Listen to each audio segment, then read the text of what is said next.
नमस्ते बच्चों, कक्षा 9 विषय गणित और प्रश्नावली चल रही 14.3। इसका एक भाग पहले कर चुके हैं। दूसरे भाग के क्वेश्चन है। तो देखो, इसका पहले तो ग्राफ बनाना है। तो इसका ग्राफ आप आसानी से बना सकते हो और पैमाना क्या ले सकते हो। तो ये यहाँ पे 10-10 का गैप लेके 1 सेंटीमीटर बराबर 10 जो सीटें हैं हम लेकर इसका ग्राफ बना सकते हैं। तो ये आप खुद बनाओगे। दूसरा क्वेश्चन क्या दे रखा है कि किस राजनीतिक पार्टी ने जो अधिकतम सीटें जीती। तो सबसे ज्यादा सीटें किसने जीती? ए पार्टी ने जीती। और कितनी जीती? 75 जीती। तो ये इस क्वेश्चन का उत्तर है। इस प्रकार आप इसको हल कर सकते हो। इसके बाद देखो चौथा क्वेश्चन आपको क्या दे रखा है कि जो पौधे हैं उनकी जो लंबाई है सेंटीमीटर में और पत्तियों की संख्या दे रखी है प्रत्येक पौधे में। सबसे पहले इसका क्या करना है? ग्राफ बनाना है। और इस दिए हुए आंकड़ों से अब आपको कौन सा ग्राफ बनाना है? आयत चित्र बनाना है। आयत चित्र का अर्थ क्या होता है कि जैसे ये आपके पास एक्स अक्ष है और ये क्या है? वाई अक्ष है। ठीक है, यहाँ पर तो क्या ले लोगे आप? इनकी लंबाई ले लेना पौधों की, और यहाँ पे इनका गैप ही लिख सकते हो आप। ये इनका जो गैप है वो लिख सकते हो। तो सबसे पहले क्या करना है, इन्होंने एक चीज और कही है कि आयत चित्र खींचने से पहले आपको क्या करनी है? जो इनकी बारंबारता है उसे सारणी बनानी है। तो देखो सारणी कैसे बनाते हैं। सबसे पहले सारणी बनाते हैं कि लंबाई दे रखी है अपने को और क्या दे रखी है? पत्तियों की संख्या दे रखी है। अब लंबाई जो दी है, देखो अपने को दी है 118 से 126। अब यह है जो वर्ग अंतराल है, देखो 26 के बाद 27, 35 के बाद 36, मतलब 35 और 35, 26 और 26 सतत नहीं है। सबसे पहले इसको क्या करेंगे? सतत करेंगे। और इसको सतत करने के लिए क्या करना पड़ता है? इनमें से 0.5 घटा दो। ठीक है, 0.5 घटाओगे। इनमें से तो घटाना है और इनमें 0.5 जोड़ना है। इधर से घटा के इसमें जोड़ना है, इधर से घटा के इसमें जोड़ना है। इस प्रकार करना है। तो ये क्या हो जाएगा? 117.5 और ये फिर 126.5। इसमें से घटाओगे तो 126.5 और ये क्या हो जाएगा? 135.5। इसी तरह ये सारे क्या हो जाएंगे? सतत हो जाएंगे। ये हो जाएगा 135.5 और ये हो जाएगा 144.5। ये भी 144.5 और ये हो जाएगा 153.5।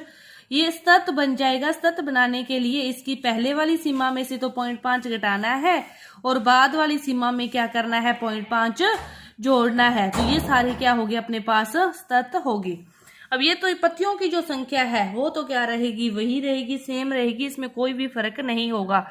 3, 5, 9, 12, 5, 4, 2। ठीक है, अब ये अपने पास बन गया। अब इसका ग्राफ बनाएंगे। जब सतत होगा तभी ग्राफ बना सकते हैं।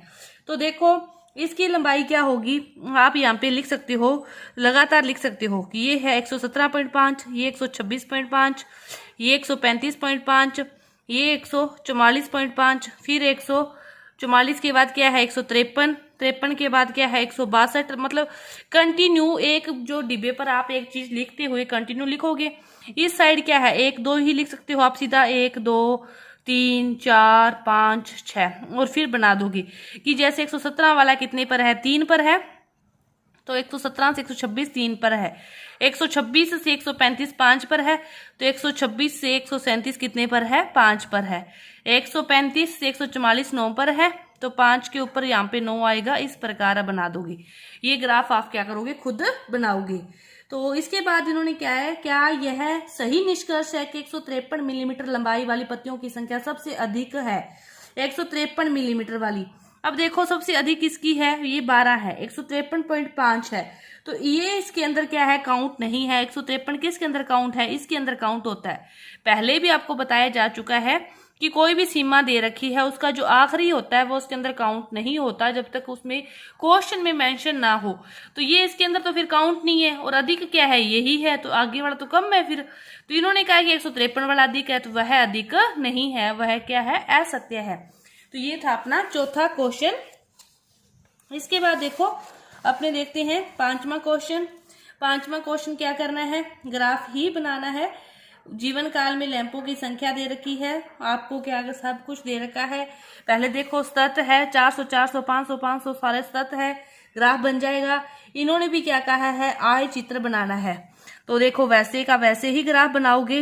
ये लाइन खींची। यहाँ पर क्या आ गया? 300, यहाँ पर 400, यहाँ पर 500, 600, 700, 800, इस प्रकार चलता जाएगा 900 और 1000। ये क्या है, किसका पहाड़ी में चल रहा है वो देख लो, 4 का करना है वो देख लो, 10-10 का गैप करना है वो देख लो, आपकी मर्जी है। तो 10-10 का गैप कर सकते हो, 10, 20, 30, 40, 50, 60, 70, 80 और इसके बाद 90। अब देखो 14, 300 और 400 के बीच 14 है, 300 से जाएगा और यहाँ पे 5वीं लाइन से नीचे 400 तक आ जाएगा। फिर 400 से 500 क्या 56 है, यानी कि 50 से 6 लाइनें ऊपर सीधा स्केल से मिलाओगे। ये 60 है, 500 से लेकर 60 की सीध में 600 तक आ जाओगे। 600 से 786 है, तो 80 से 6 लाइनें ऊपर जाओगे, स्केल की सहायता से बनाओगे तो आपके पास सीधा ग्राफ बन जाएगा। ये है 5वां क्वेश्चन। इसके बाद दूसरा जो इसका है कि कितने लैंपों की संख्या 700 घंटों से अधिक है। 700 घंटों से अधिक कितने लैंपों की संख्या है, तो ये लैंप सारे आ जाएंगे 700 से ऊपर, ये वाले सारे। तो इन सभी का काउंट करोगे तो 74 प्लस 62 प्लस 48, 8, 2, 10, 4, 14, मतलब बच्ची 1, 6, 4, 10, 11 और 7, 18 कितने लैंपों की संख्या है, 184 लैंपों की संख्या है, वो इससे अधिक है। इसके बाद देखो छठा क्वेश्चन। छठा क्वेश्चन में आपको 2 सेक्शन दे रखे हैं, दोनों को क्या करना है, आलेख पर डिनोट करना है, सेक्शन ए और सेक्शन बी। सबसे पहले तो देखो आपको क्या दे रखा है, ये इसकी बारंबारता दे रखी है, वर्ग चिन्ह, इस दोनों का क्या कर सकते हो आप, वर्ग चिन्ह अंकित करके इसको बना सकते हो। इन्होंने क्या कहा है, इनको बारंबारता बहुभुज की सहायता से एक ही आलेख में, बहुभुज का अर्थ क्या हुआ, अब इसको आपको आयत चित्र की तरह नहीं बनाना, बहुभुज की तरह बनाना है। तो उसकी तरह कैसे बनाएंगे, तो अपने इसको ग्राफ पर बना के देखते हैं।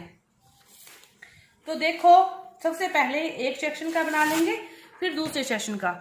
अब इसको बनाने के लिए इन दोनों का मध्य बिंदु 5, इनका 15, 10-10 का गैप है, तो 15 में 10 जोड़े 25, 25 में 10 जोड़े 35 और 35 में 10 जोड़े 45। इसी तरह इसमें आ जाएगा 5, 10, 15, 20 और 5, 10, 15,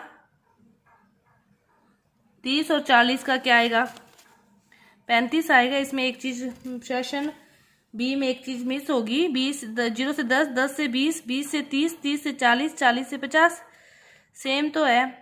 5 आ गया, इसका क्या आ गया, 15 आएगा, इसका 20, इसका फिर आ जाएगा 5, 15, 25, इसका आ जाएगा 35 और इसका आ जाएगा 45, सेम ही आएंगे। अब देखो कैसे बनाएंगे, अपने इसको बनाते हैं और देखते हैं। सबसे पहले अपने सेशन ए का बनाते हैं, ठीक है, सेशन ए का बना ले, फिर सेशन बी का बनाएंगे। तो ये है अपने पास सेशन ए का बनाने के लिए, ये एक लाइन खींची इस प्रकार और दूसरी लाइन अपने खींची इस प्रकार नीचे की ओर, ठीक है। ये देखो इसको कोई भी अक्ष ले लो, एक्स अक्ष, ये वाई अक्ष। अब ये तो वर्ग जो चिन्ह हैं नीचे वाले 5, 10, 15, ये तो क्या है, दोनों में क्या होंगे, सेम होंगे, तो अपने नीचे ही ले लें इनको, वर्ग चिन्ह को, वर्ग जो चिन्ह है वो क्या ले लें, अपने नीचे ही ले लेते हैं। और विद्यार्थियों की संख्या को क्या करेंगे, अपने ऊपर ले लेंगे। जो बारंबारता है वही क्या है, विद्यार्थियों की संख्या है, तो उनको क्या करेंगे, अपने ऊपर ले लेंगे। तो यहाँ पे ले लिए अंक नीचे, क्योंकि दोनों में वो सेम है, ठीक है, ये वाले अंक। तो ये क्या है, 5, 10, एक एक के गैप से ले लो, चाहे ज्यादा के गैप से ले लो, वो आपकी मर्जी है। 15, 20, 5, 10, 15, 20, 25, 30, 35, 40, 45, इस साइड लेनी है विद्यार्थियों की संख्या बारंबारता। इसमें देखो एक एक के गैप से ले सकते हो, 2-2 के ले सकते हो, 2-2 के ले लो, 2, 4, 6, 8, 10, 12, 14, 16, 18, 20। पहले अपने सेशन ए देखते हैं। देखो 5 के आगे 3 है, तो 5 के आगे 3 पर क्या करो, डॉट लगा दो, ठीक है। इसके बाद 15 के आगे 9 है, 15 के आगे क्या करो, 9 पर डॉट लगा दो और इनको क्या करो, स्केल की सहायता से मिला दो। इसके बाद 15 के बाद 25 के आगे 17 है, 25 के आगे 16 से ऊपर क्या है, 25, ये रहा 16, 16 के ऊपर 17 है, इस पर डॉट लगा दिया और फिर क्या करो, इन दोनों को मिला दो, मिला दिया।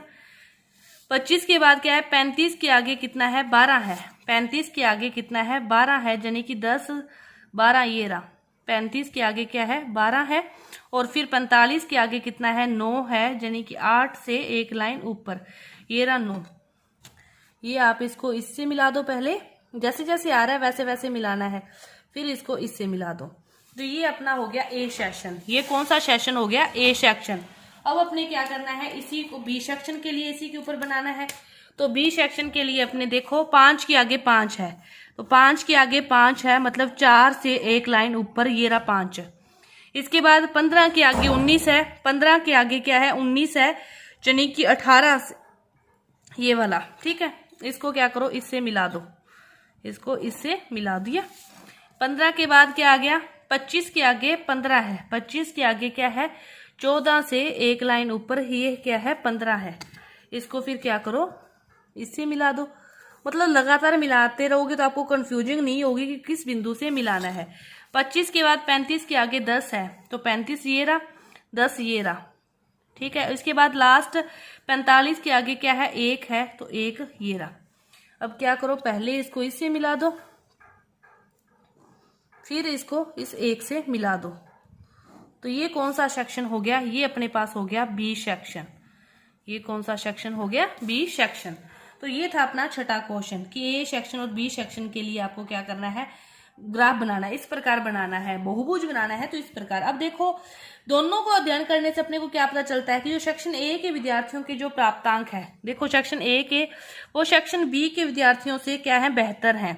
कि ए का ओवरऑल कहाँ जा रहा है? ऊपर जाके ऊपर ही रह रहा है, इसका तो बिल्कुल नीचे आ रहा है। तो ए के सेक्शन के जो विद्यार्थियों के जो प्राप्तांक हैं वो क्या है? बी की तुलना में क्या है? बेहतर है। तो ये आपकी जो प्रश्नावली का दूसरा जो भाग है पूरा हुआ। आगे का जो भाग है वो अपने अगली वीडियो में करेंगे। धन्यवाद।